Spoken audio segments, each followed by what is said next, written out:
Hello from Universal Orlando. I am heading over to Islands of Adventure to go to Toon Lagoon and then leave. Alright, more specifically, I'm here to have some lunch at a specific quick service restaurant that just opened in Toon Lagoon, and then I'll be recreating that lunch a little bit later on today. It is officially spring break in Orlando, so it's going to be a little bit busier today, but hopefully pretty manageable. So if you have not been able to tell by the title of the video or the thumbnail, I'm heading over to Blondie's to get the Dagwood sandwich, and then I'm going to attempt to recreate it at home. This is actually something that I've been wanting to do for a long time, but it's been hard to justify making a trip to Universal just to go to Blondie's and then leave, but due to the crowds today, I think this is probably a good day to do this. Alright, I've made it to Toon Lagoon. Blondie's is right around the corner, right over there by Popeye and Bluto's Bilge Rat Barges.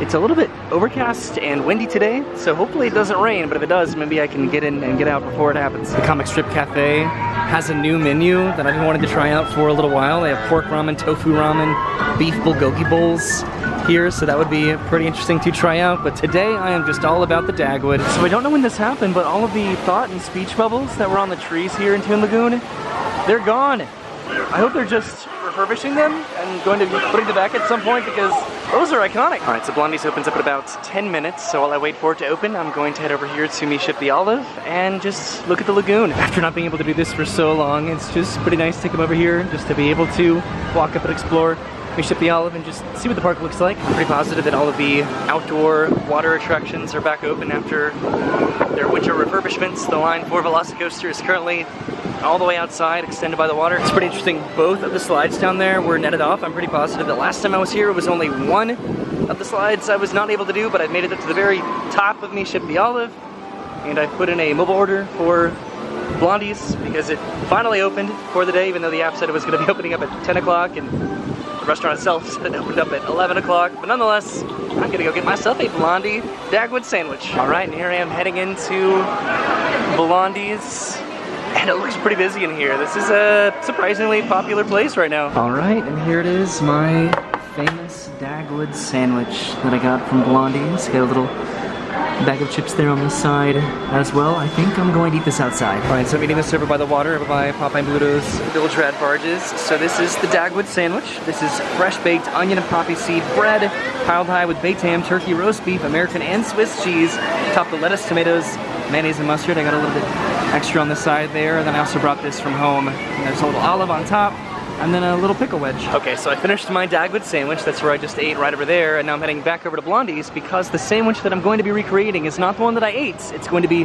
that one. This is actually why I brought this camera in particular, so I could actually zoom in on this sign in particular to recreate this massive sandwich. So I'm going to actually get my phone out and take notes on exactly what is in this sandwich, how much of it, and in what specific and particular order. Alright, so I came over to the side of the sandwich. At the very top, there's an olive, and then underneath that, there is a piece of bread with sesame seeds on it.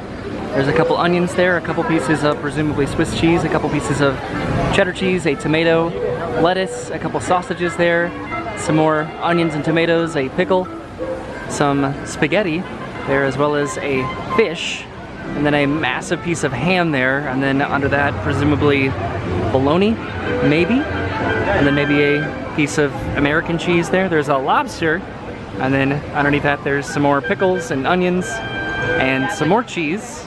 Again, maybe either, I don't know, provolone, potentially, or Swiss, or white American, and then some more bologna, maybe some ham, maybe some cheddar cheese, and again, some Swiss, provolone, American, and then another piece of bread here with sesame seeds on it. And here I am on the other side of the sandwich to compare with what I saw on the other side.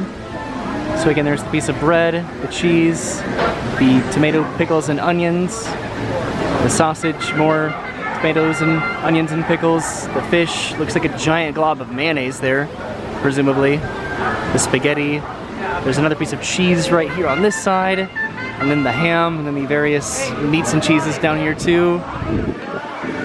This is pretty cool. Okay, I think this is pretty manageable. Okay, this is another look from the center of the sandwich, and what I thought was mayonnaise, that is an egg. That is just a sunny side up egg. There's the olive all the way up at the top up there. And just one final look at this massive and presumably very expensive sandwich before I head to the store and buy all the ingredients. And now that everybody in the vicinity thinks that I'm absolutely obsessed with this sandwich. I can continue through the park and back to the parking garage. I'm pretty curious to see what the crowds look like. I imagine it's going to be a pretty busy season this year for spring break, and it's really only the beginning of what's going to be a pretty crowded experience, I'm sure, at the parks for a little bit. Without a doubt, I want to come back with Brennan and have a park day together, because I feel like it's been a while since we've just come together to Islands of Adventure in particular and just ridden the rides and had a good time. It's of course pretty busy over here by River Adventure and Velocicoaster, which we definitely need to come back and do this too. It's been a little while, and even on busy days like this, I'm pretty sure that the capacity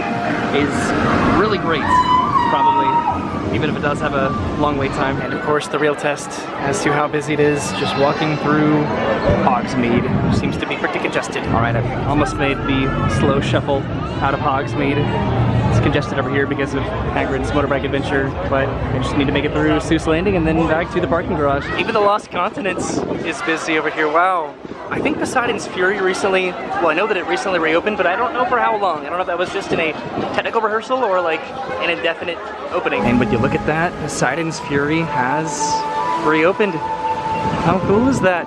This was closed for a considerable amount of time, and it is finally reopened. All right, I made it to Seuss Landing, which seems a little bit quieter comparatively to the rest of the park. I know that the wait times here are a little bit lengthy, but as far as people actually walking around, it's not that bad. Hopefully at some point the Carousel will open back up, because this has been closed for quite a lengthy amount of time. It sounds like they're working on it right now, but I don't even remember when it was last opened. This is sort of weird. The connecting piece here, getting into Seuss Landing, is missing for whatever reason. What's with all of the missing signs at the park today? All right, so I'm headed back to Port Adventure, and now I'm heading, I guess, back to the parking garage, because I'm heading to, I guess, Publix to get all the food that I need to recreate this sandwich. I'm actually really excited to make this sandwich, with the exception of the lobster, probably, and the fish. That does not sound like the best combination. Nonetheless, I think that I did beat the weather. Thunderstorms were definitely in the forecast today, so hopefully I make it to the store and then back home before it really does start to rain. Okay, I've made it back to, well, I guess back to the moving walkway to head to the parking garage, but once I get back to the car, it's just gonna be a pretty quick drive over to Publix, so I'll see you in just a moment. All right, and I've made it to Publix, and I have my shopping list for my sandwich, which consists of bread with sesame seeds, mild cheddar cheese, mozzarella cheese, provolone cheese, Swiss cheese, ham, salami, fresh marinated salmon, frozen lobster, sausage, pickles, olives, eggs, lettuce, tomato, onion, sliced ham, and finally,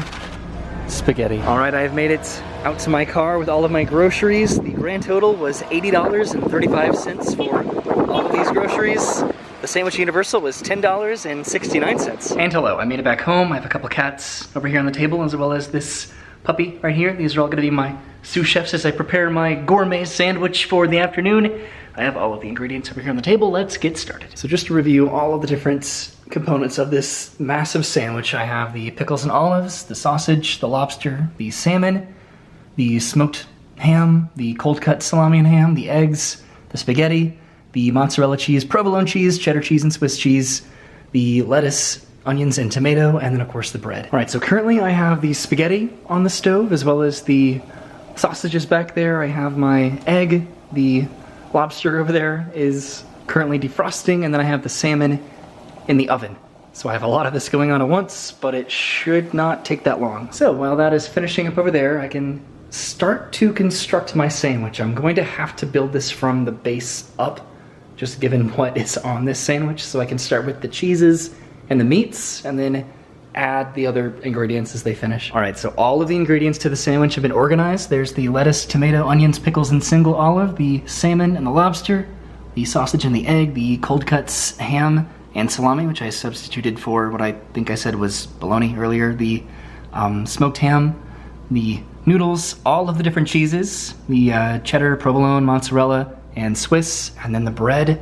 It's time to build my sandwich. All right, so I put some mayonnaise and mustard on my bread, and I'm going to start off with some provolone cheese. Next is a slice of cheddar cheese. Next is a slice of what looks to be ham. Next is what looks to be some onions and some pickles, and then a slice of Swiss cheese, followed by a slice of mozzarella cheese. Next is going to be the lobster, Sounds like Brennan just got home from work. Hi, Brennan. And now for the Swiss cheese, followed by the mozzarella cheese, some lettuce, some salami, some more lettuce, this massive piece of smoked ham, some more mozzarella cheese, some more onions, some more cheddar cheese, the spaghetti, which hopefully goes on here okay.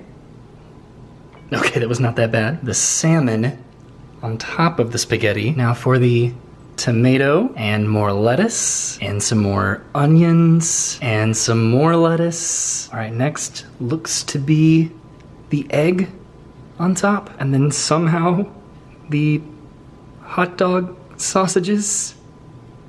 Oh my God. Okay, next is lettuce. I had to get some more cheese there. This is barely standing up right now. I had to use some toothpicks there, but I'm getting pretty close, I think. Next up are some more tomatoes. Next is another slice of cheddar cheese, and then another slice of Swiss cheese. And then I'll throw on another slice of provolone and another tomato, some more onions, a few more pickles, and then finally the bread on top of the sandwich with the olive right there on top. And there it is, about to collapse. I'm gonna try to fix this. That is the Dagwood sandwich. It is very challenging to see everything on this sandwich right now and how challenging it was to construct it. I did want to eat this, but that might be impossible because it's about to collapse. There it goes. Okay, so Brennan's holding the camera now, and I reconstructed it one more time to at least pick it up. Oh my God. Oh no. Do you see all of this exploding out of here? That's the goodness. I guess so. Like, it's incredibly heavy. I think you should start on the side you just showed me. Okay. Just like right here? Yeah. Oh no. There's like wet ingredients flopping everywhere. Oh, good. Okay, I'm gonna try to eat around all the toothpicks somehow. Just remember where they are. There's no possible way I can, like, get all of this.